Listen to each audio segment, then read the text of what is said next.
अस्सलामुअलैकुम दोस्तों, आज की इस वीडियो में हम बात करेंगे 1969 में इंसान चांद पर कैसे गए, वहां पर जाने में कितना एक्सपेंस आया और नासा को वहां जाने में किन किन मुश्किलात का सामना करना पड़ा। अपोलो नासा का वो वाहिद प्रोग्राम था जिसमें इंसान ने चांद पर जाना था।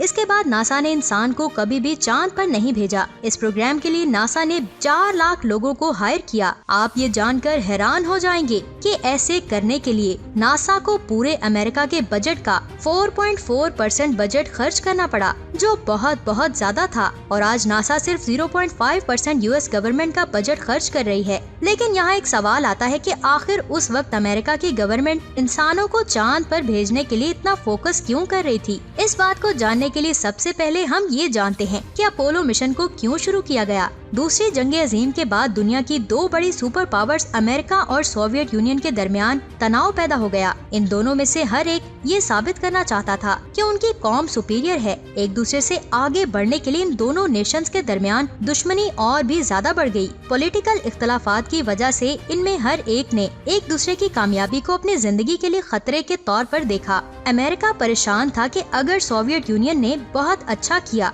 तो ये उनकी कैपिटलिज्म और डेमोक्रेसी का एंड होगा, जब यूएसएसआर की परेशानी थी कि अगर उन्होंने अमेरिका से बेहतर ना किया तो ये कम्युनिस्ट बनने के ड्रीम का एंड होगा। लिहाजा उन्होंने एक दूसरे को शक के साथ देखा। हर कोई चाहता था कि कहीं वो इस दौर में पीछे न रह जाए और अमेरिका की आवाम के लिए ये एक बहुत बड़ा अलार्म था। 4 अक्टूबर 1957 को पहली बार कोई सैटेलाइट जमीन के ऑर्बिट में भेजने में कामयाब हुआ था, जिसका नाम स्पुतनिक 1 था। स्पुतनिक 1 का वजन 83 किलोग्राम था, जो अमेरिका के किसी भी भेजे जाने वाले सैटेलाइट के वजन से कई गुना ज्यादा था। और ये जमीन के गिर्द सिर्फ 3 मंथ्स में 1440 दफा घूमा, फिर ये ऑर्बिट में ही रहा। इससे सिग्नल भेजे और लिए गए। सोवियत साइंसदान इसे जमीन के एटमॉस्फेयर और इसके आयनोस्फेयर की डेंसिटी जानने के लिए इस्तेमाल कर सकते थे। जिस रॉकेट से इस सैटेलाइट स्पुतनिक 1 को लॉन्च किया गया था उसका नाम R7 था। इस रॉकेट में 44 लाख न्यूटन के थ्रस्ट को प्रोड्यूस करने की सलाहियत थी। इसके मुकाबले में अमेरिकन रॉकेट सिर्फ 6,70,000 न्यूटन के थ्रस्ट को ही प्रोड्यूस कर सकते थे। इस खबर ने अमेरिका के लोगों को परेशान कर दिया। इसकी 2 वजूहात हैं। इसमें सबसे पहली बात ये थी कि ऐसा दौर शुरू होने वाला था जिसमें न्यूक्लियर वॉर का बहुत ज्यादा खतरा था, क्योंकि इतने ज्यादा पावरफुल रॉकेट्स बनाने वाली कौम ने अमेरिकन को परेशान कर दिया था। और इससे ये बात पक्की थी कि इस तरह के रॉकेट से न्यूक्लियर पेलोड्स को ले जाना मुश्किल नहीं था। इस बात का भी शक था कि R7 रॉकेट को एक न्यूक्लियर बॉम्ब के साथ ही डिजाइन किया गया था। लेकिन अमेरिका को इससे कोई भी फर्क नहीं पड़ता था, क्योंकि उन पर न्यूक्लियर अटैक पॉसिबल नहीं था, क्योंकि उनका दूसरी कंट्री से जियोग्राफिकल डिस्टेंस बहुत ज्यादा है। लेकिन अमेरिकन इस बात से परेशान थे कि सोवियत यूनियन साइंस और टेक्नोलॉजी में उनसे ज्यादा तरक्की कर रहा था। अमेरिका अपने लोगों को दोबारा से यकीन दिलाने की कोशिश कर रहा था और उस वक्त के प्रेसिडेंट केनेडी ने अपनी आवाम से प्रॉमिस किया कि वो स्पेस की दुनिया में रशिया को पीछे छोड़ देंगे और इस पर काम शुरू कर दिया। लेकिन उसको बहुत ज्यादा झटका लगा जब उसको पता चला कि उसे अपने प्रॉमिस पूरा करने के लिए बहुत ज्यादा कीमत अदा करनी पड़ेगी। जब 12 अप्रैल 1961 में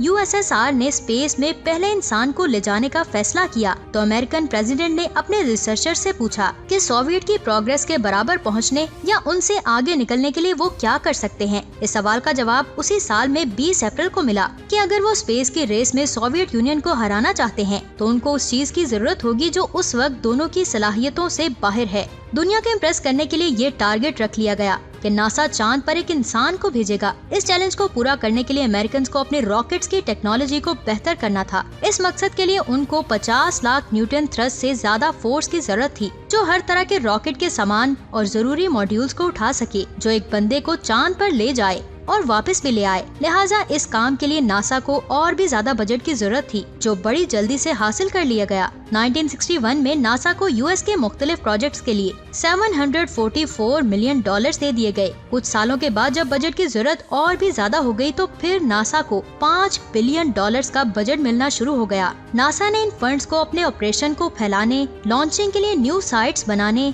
और मिशन कंट्रोल सेंटर्स पर खर्च किया। इसमें नासा ने न्यू स्टाफ भी हायर किया, साथ में रिसर्च और डेवलपमेंट के आलात भी खरीदे, जैसे कि वैक्यूम चैम्बर्स जो परफेक्ट वैक्यूम पैदा कर सके। नासा इस बात पर भी गौर कर रहा था कि एक इंसान को 1960 के शुरू में कैसे चांद पर भेजें। इंसान को चांद पर भेजने की बात को एक्सप्लेन करने के लिए बहुत से प्लान्स बनाए गए, जिसमें ये कि वो सिर्फ एक ही बड़ा रॉकेट बनाएं जो सीधा चांद पर जाए और वापस भी आ जाए। इस प्लान का नाम डायरेक्ट एस्केंट रखा गया। इन प्लान्स के साथ बहुत सी मुश्किलात थी। किसी रॉकेट का सीधा चांद पर जाना और वापस आना बहुत हैवी होगा और इसके उठाने के लिए बहुत ज्यादा लिफ्ट की जरूरत थी। इसको जमीन और चांद के ऑर्बिट से निकलने के लिए बहुत ज्यादा फ्यूल को ले जाने की जरूरत पड़ेगी और इस एक्स्ट्रा वेट को साथ ले जाना अमेरिका के रॉकेट की कैपेबिलिटी से बढ़ रहा था। दूसरा आइडिया, जिसका नाम दी अर्थ ऑर्बिट रेंडेसवियस था, इसमें एक रॉकेट को स्पेस में जाकर तैयार करना था। इस आइडिया में भी प्रॉब्लम्स थी। इसमें किसी स्पेस क्राफ्ट के किसी हिस्से को ले जाना काफी मुश्किल है